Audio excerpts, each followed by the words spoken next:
AMD witnesses record rise in client and workstation CPU market share over past quarters. Intel continues to disappoint. Puget Systems has revealed details about AMD and Intel's client and workstation CPU market share, showing Team Red's massive comeback over the past few quarters.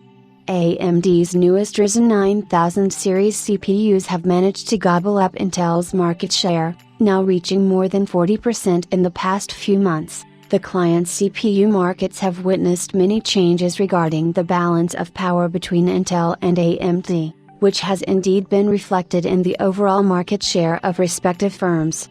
Puget Systems has compiled the hardware trends of 2024 inches, giving a deep dive into how AMD's client and workstation market share has evolved in the past few quarters, and their findings indeed depict an interesting situation. Starting with the client CPU segment, the situation has favored Team Red tremendously, especially after Q4 2024.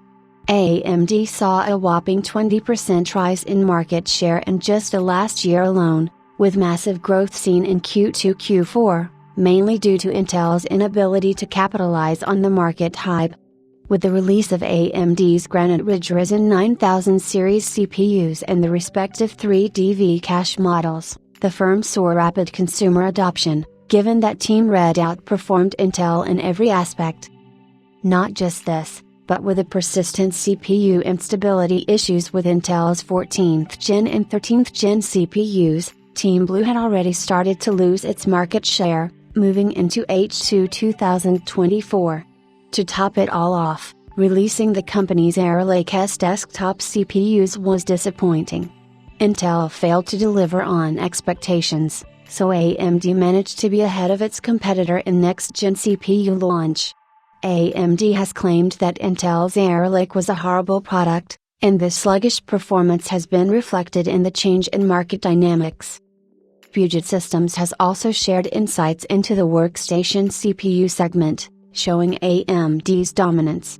AMD's Threadripper lineup accounts for a significant market share, with Intel's Xeon counterpart holding a mere 10% of the orders. Yet again, this shows how Intel has failed to sustain itself in the CPU business, and things aren't looking suitable for the company in the future, given how aggressive AMD has been with its products.